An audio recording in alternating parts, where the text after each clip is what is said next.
Request చేస్తున్నాము sir.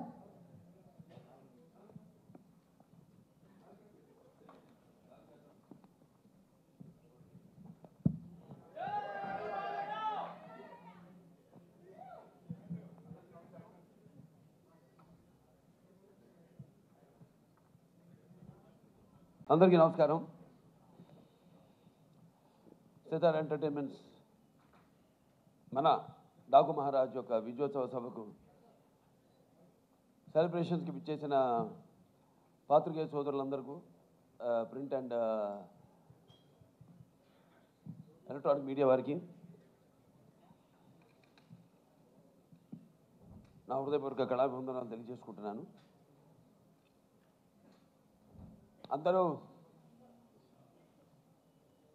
వాళ్ళ అనుభవాలు చెప్పారు. ఈ సినిమా మొదట కొబ్బరికాయ కుట్టిన దగ్గర నుంచి కూడా జరిగిన వింతల గురించి. నేను ఎప్పుడు నమ్మేది ఒక దైవాన్ని నమ్ముతాను, అది కూడా మనకి తోడవ్వాలి ఇప్పుడని. ఆ దైవం కనిపించిన దైవం అది వేరే వేరే రూపాల్లో ఉండొచ్చు. ఒక్కొక్కడు ఒక్కొక్క దేవుడిని ఆరాధిస్తారు. శివుడు కావచ్చు, వెంకటేశ్వర స్వామి కావచ్చు, విష్ణువు కావచ్చు, లేకపోతే రకరకాల వాళ్ళ ఎలువెలుపులు. అలాగే తల్లిదండ్రులు, నా తల్లిదండ్రులు వాళ్ళ యొక్క ఆశీర్వాదం, అలాగే కళాంబ తల్లి యొక్క ఆశీర్వాదం,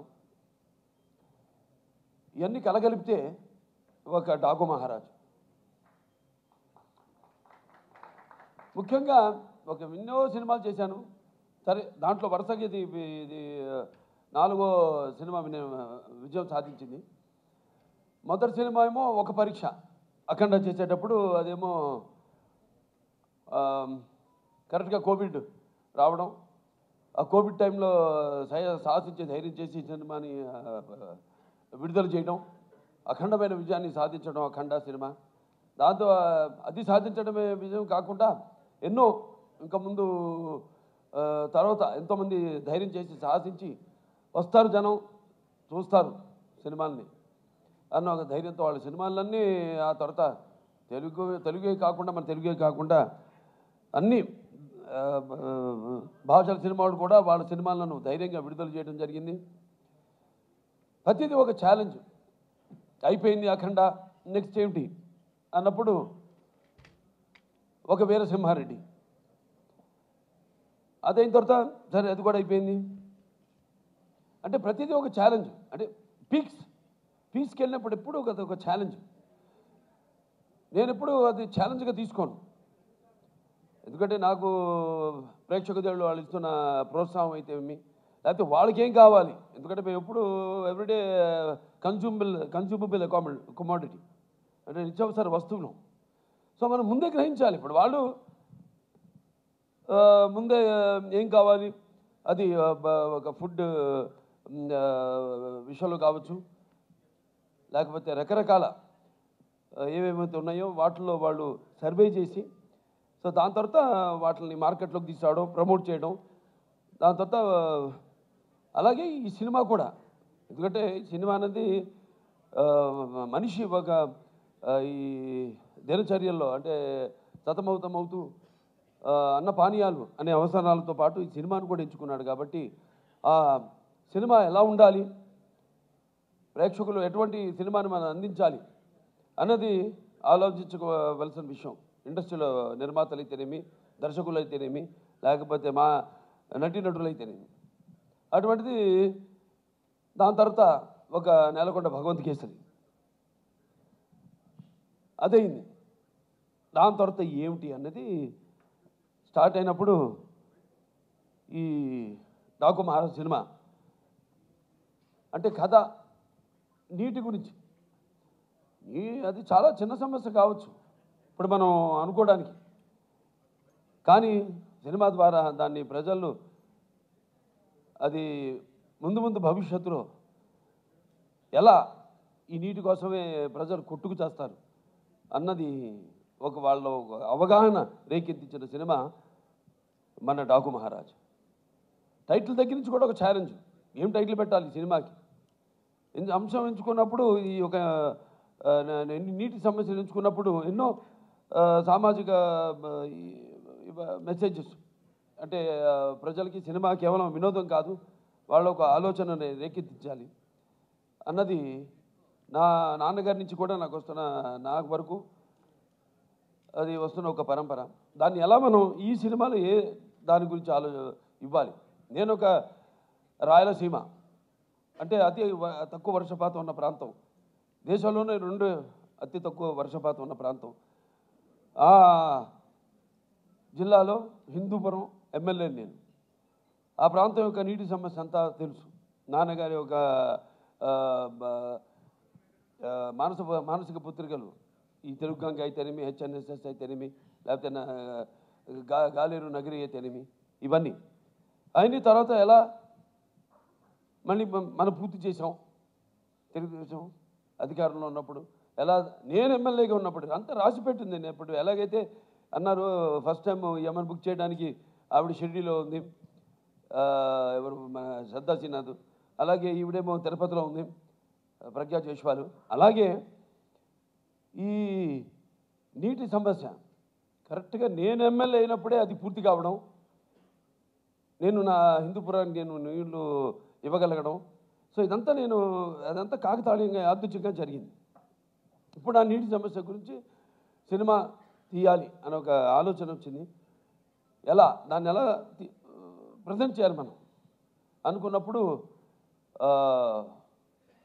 రాజస్థాన్ ఎక్కడైతే ఏముంది, ఇక్కడ మన తెలుగు వాళ్ళు గొప్పతనం చాటుకుంటూ అక్కడ రాజస్థాన్లో కూడా మళ్ళీ మనం వాళ్ళు దుక్కు దున్ని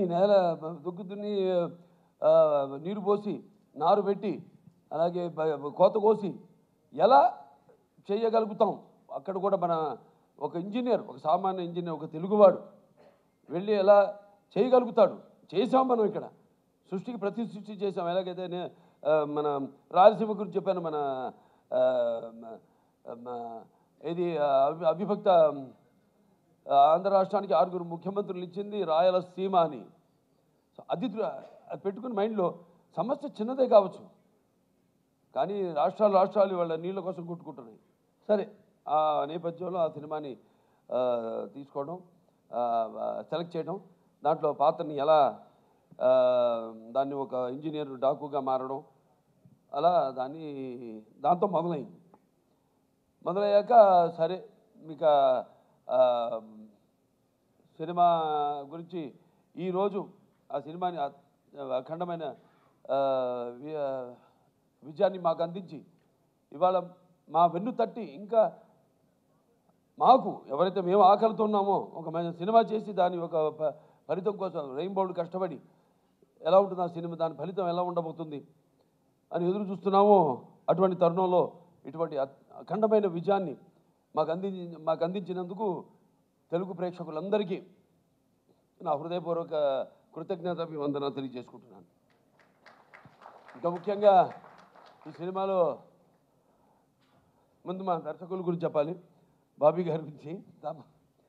అంటే ముత్యాలు ఎలా ఏటమూలుగా జారితే ఎంత అందంగా ఉంటాయి కనపడడానికి, అలా ఎంతో అందంగా ప్రతి నటుడి దగ్గర నుంచి కూడా హావభావాలను రాబట్టుకోగలిగాడు మా దర్శకుడు బాబీ.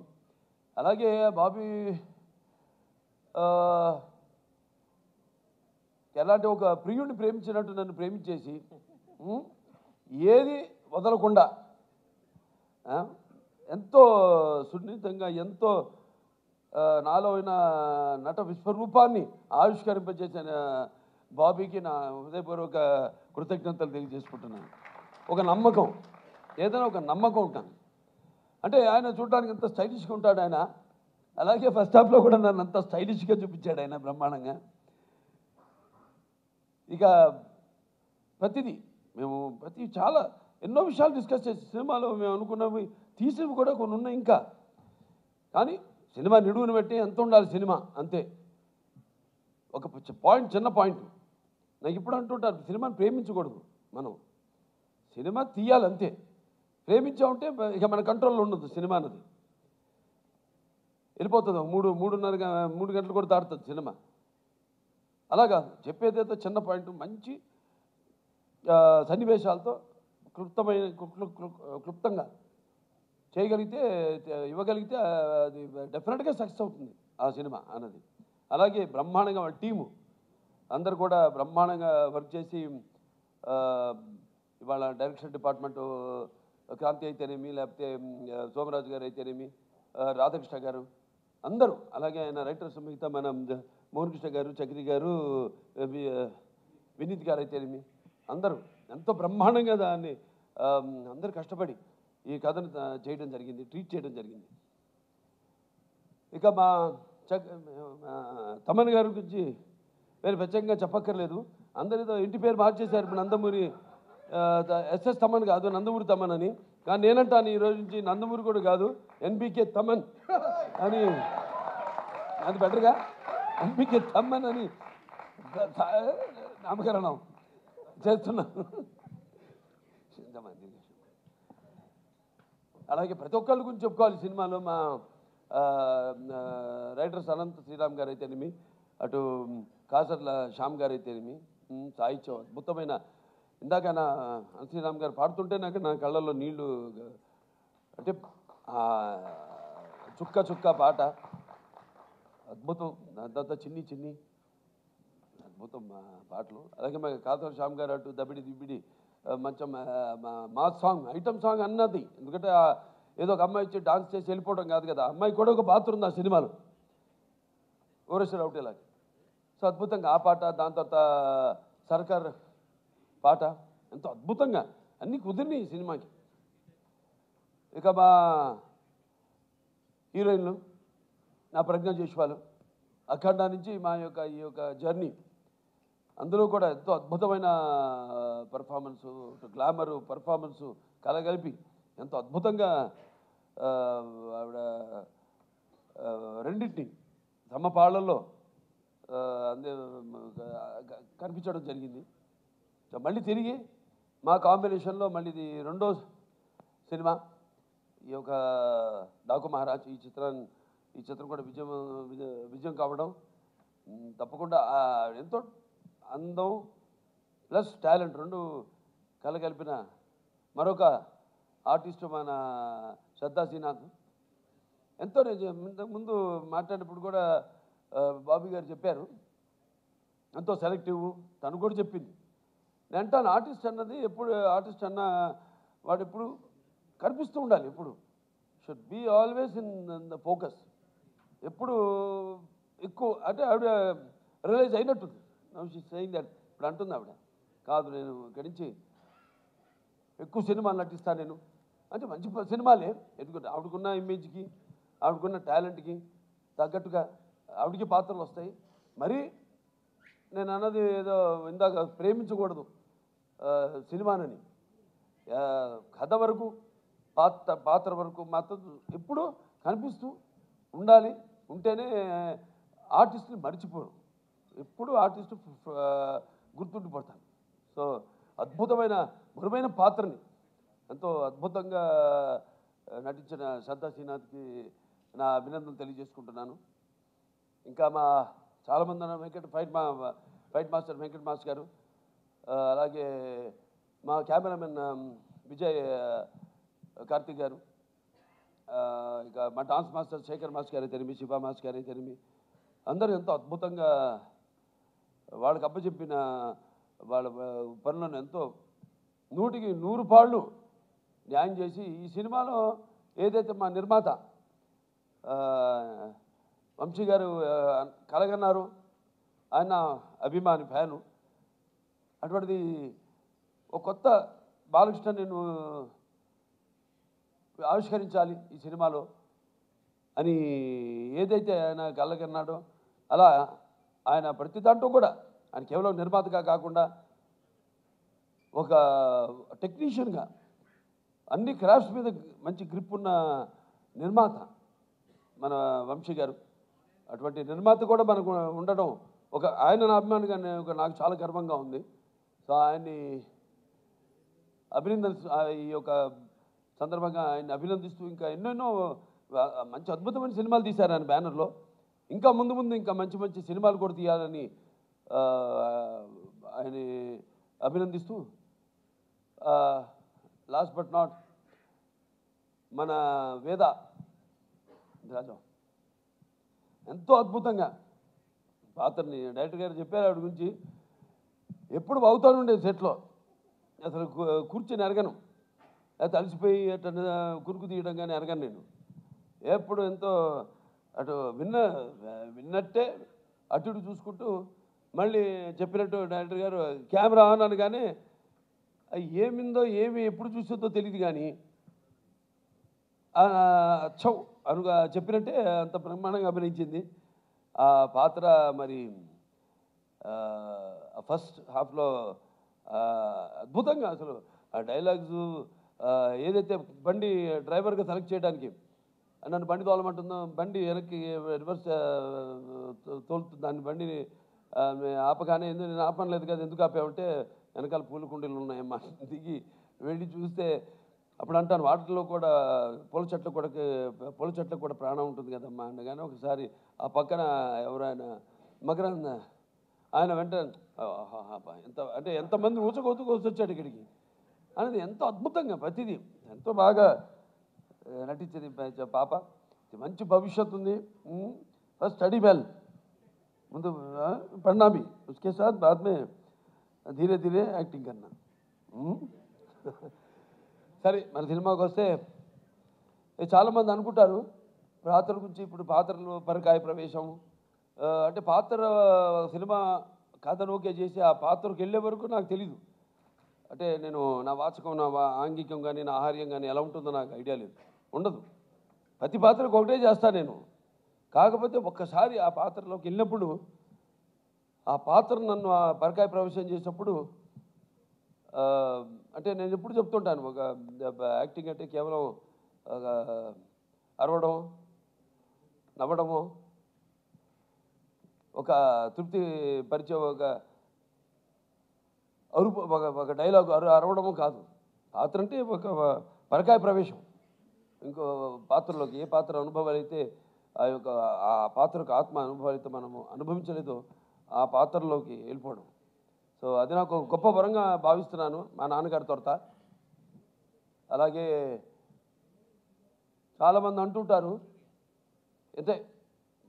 అంటే ఈ సినిమా మొదలైంది కూడా ఈ సప్త సముద్రాలు వాటి గురించి చర్చించుకుంటూ ఎన్నో చర్చించుకున్నాం సరదాగా. ఇక చర్చించుకోవడానికి ఉంది, సబ్జెక్ట్ ఇంత అనుకుంటాం, దాన్ని కుదిస్తాం మళ్ళీ. నేను చెప్పినట్టు 2.5 గంటలు అని. అంటే మనకి ఎలా ఉన్నాయి, లవణ సముద్రం అయితేనేమి, ఇచ్చు సముద్రం అయితేనేమి, లేకపోతే సర్ప సముద్రం అయితేనేమి, దతి సముద్రం అయితేనేమి, క్షర సముద్రం అయితేనేమి, లేకపోతే శుద్ధ సముద్రం అయితేనేమి, ఇలా మన దాంట్లో కూడా మన శరీరంలో కూడా 7 సముద్రాల నుంచి మొదలైంది. మన ప్రపంచంలో కూడా 7 సముద్రాలు ఉన్నాయి. ఎలా ఏం చేద్దాం, ఈ నీళ్ళ గురించి ఎన్నో డిస్కషన్స్ చేసాం, వాటర్ గురించి. ఒక సీన్ కూడా తీసేసాం నిడువు ఎక్కువైందని. దాంట్లో మన గురించి చెప్పుకుంటాం. ఏది మన సార్ ఆర్థర్ కాటన్ ధర ఒక్కడే గోదావరి దగ్గర ధవళేశ్వరం ఆనకట్ట కట్టించాడు. అలాగే ఈ యొక్క ఏదైతే పట్టిసీమ ద్వారా సముద్రంలో వృధాగా కలిసిపోతున్న నీళ్లను మళ్లించి అతి తక్కువ వర్షపాతం ఉన్న ప్రాంతాలకి, కరువు కాటకాలు విలయతాండవాడుతున్న ప్రాంతాలకి నీళ్ళిచ్చిన చరిత్ర మంది అని, ఇలా ఎన్నో అన్నీ. అంటే ఒక మన తెలుగువాడు గొప్పతనం ఇవాళ ఇక్కడే కాదు, ఎక్కడికి వెళ్ళినా అంతా మన తెలుగువాడు ఉన్నారు ప్రపంచంలో. అటు అమెరికా వెళ్ళినా, ఇటు ఆస్ట్రేలియా వెళ్ళినా. అందుకే ఈయన చెప్పినట్టు, తమన్ గారు చెప్పినట్టు, సినిమా అక్కడ అమెరికా అయితేనేమి, ఇటు ఆస్ట్రేలియా అయితేనేమి, ఇటు ఇంగ్లాండ్ అయితేనేమి, ఇటు అక్కడ ఆఫ్రికా అయితేనేమి, ఎక్కడెక్కడ మన ప్రవాస తెలుగు వాళ్ళు ఉన్నారో అక్కడ వాళ్ళే కాకుండా ఇవాళ మన తెలుగు సినిమా ఏ రేంజ్కి వెళ్ళిందంటే ఇవాళ అవతల వాళ్ళు అంటే ఆ దేశస్తులు కూడా సినిమాలు చూసి, మన సినిమాలు చూసి ప్రశంసించే స్థాయికి మన తెలుగు చలనచిత్ర పరిశ్రమ ఎదిగిందంటే మరి మనం ఎంతోమంది, దానికి మన గొప్పలే మనం ఎక్కువ చెప్పుకోము. సో కాబట్టి ప్రేయర్లో అప్రస్తుతం ఇక్కడ. ఎందుకంటే నా వరకు నేను నా గురించి ఆలోచించుకుంటుంటాను. నా వరకు నేను ఎంత బాగుండాలి అంత అన్నది ఒక స్వార్థం అయితే తమ్మన్ గారు చెప్పారు చాలా వివరంగా. ఇవాళ ప్రపంచం ఎలా ఉందో, ఎంత కుదించుకుపోతుంటో అంత క్లిష్టంగా తయారవుతుంది ఈ ప్రపంచం. ఇవాళ నీళ్ళ గురించి తీసామంటే నీళ్ళే ఇవాళ అక్కడ చైనా అయితేనేమి, గాజెస్ అయితేనేమి, లేకపోతే ఇవాళ బ్రహ్మపుత్రం మీద రేపు ఆనకట్ట కట్టాలి వాళ్ళు అనుకోవడం అయితేనేమి, రేపు అబ్దుల్ కలాం గారు చెప్పినట్టు ఇక ముందు జరగబోయేది వెపన్స్ కాదు, యుద్ధాలు, వాటర్ వార్స్ జరుగుతాయని ఆయన యుఎన్ఓలో ఆయన ప్రసంగంలో చెప్పడం జరిగింది అబ్దుల్ కలాం గారు. అలా ఎన్నో చూసుకుంటే నా వరకు నా రికార్డ్స్ అన్నీ అన్స్టాపబుల్, నా కలెక్షన్స్ అన్నీ అన్స్టాపబుల్, నా అవార్డ్స్ అన్నీ అన్స్టాపబుల్, నా రివార్డ్స్ అన్నీ అన్స్టాపబుల్. వీళ్ళకి ముఖ్యంగా నా తెలుగు ప్రజానికానికి అలాగే నా అభిమానులందరూ కూడా నా కృతజ్ఞతలు తెలియజేసుకుంటున్నాను. ఎందుకంటే మనం ఇచ్చిన దాన్ని ఆదరించి కొత్తదనాన్ని ఎప్పుడూ ఆస్వాదిస్తారు మన తెలుగు వాళ్ళు అన్నదానికి ఒక నిదర్శనం. అంటే నాకేంటంటే సినిమా అంటే ఒక భాషా భేదం కానీ, లేకపోతే ఒక ఆడమ్మగా తేడా కానీ, లేకపోతే దానికి దారిద్ర తారతమ్యములు కానీ, పండిత పామరాది పట్టుబిడుపులు కానీ, దురభిమానులనే అడ్డుకోవడాలు ఉండవన్నది నాకు నమ్మకం.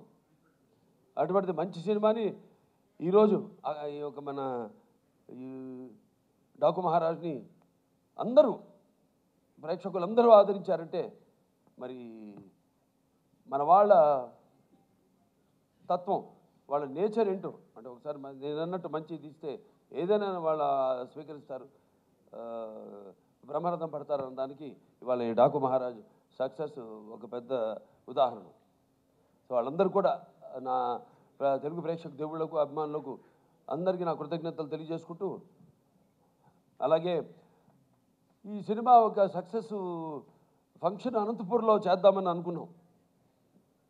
అనుకున్నప్పుడు ఆ క్రితం ముందు రోజు ఒక అనుకోని సంఘటన జరగడం, దాంతో మళ్ళీ దాన్ని క్యాన్సిల్ చేయడం, ఎంతో వ్యయప్రయాసాలు కూర్చి అభిమానులు అక్కడ మా టీంని స్వాగతం పలకడానికి ఎన్నో ఏర్పాట్లు చేసుకున్నారు వాళ్ళంతా. అటువంటిది క్యాన్సిల్ అయింది, వెళ్ళలేకపోయాం. రేపు 22 వచ్చే 22 అంటే బుధవారం అక్కడ అనంతపూర్ వాళ్ళ సమక్షంలోనే అనంతపూర్ అభిమానులు అక్కడ మా ప్రజల యొక్క సమక్షంలో రేపు ఈ యొక్క డాకు మహారాజ్ యొక్క విజయోత్సవ పండుగను అక్కడ జరుపుకోబోతున్నాం అని చెప్పుకోవడానికి ఎంతో సంతోషంగా ఉంది.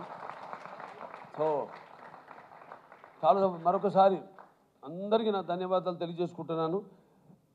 ఇక ముఖ్యంగా పాత్రికేయ సోదరులందరికీ, ప్రింట్ అండ్ ఎలక్ట్రానిక్ మీడియా వారందరూ కూడా ఒక మంచి సినిమాని ఇచ్చినందుకు మంచి రివ్యూస్ ఇచ్చి దాన్ని ప్రచారకర్తలుగా ఇప్పుడు ఏదైనా ఉంటుంది, ఒక ప్రభుత్వం ఒకటి అనుకుంటే దాన్ని మరి ప్రజల్లోకి తీసుకెళ్లేది ఎవరంటే కింద బ్యూరోక్రాట్స్, దాన్ని ఇన్కార్పొరేట్ చేయడం. అటువంటిది మంచి సినిమానికి మంచి రివ్యూస్ ఇచ్చి ప్రజల్లోకి తీసుకెళ్ళిన నా పాత్రికేయ సోదరులందరూ కూడా నా కృతజ్ఞతలు చేసుకుంటూ మరొకసారి అందరికీ టీం అంటే కార్ డ్రైవర్ నుంచి కూడా ప్రొడక్షన్ బాయ్ వరకు మాకు వంటలు వండి పెట్టిన వంటవాడి దగ్గర నుంచి కూడా ప్రతి ఒక్కరికి పేరు పేరున నా కృతజ్ఞతలు తెలియజేసుకుంటూ నేను సెలవు తీసుకుంటాను.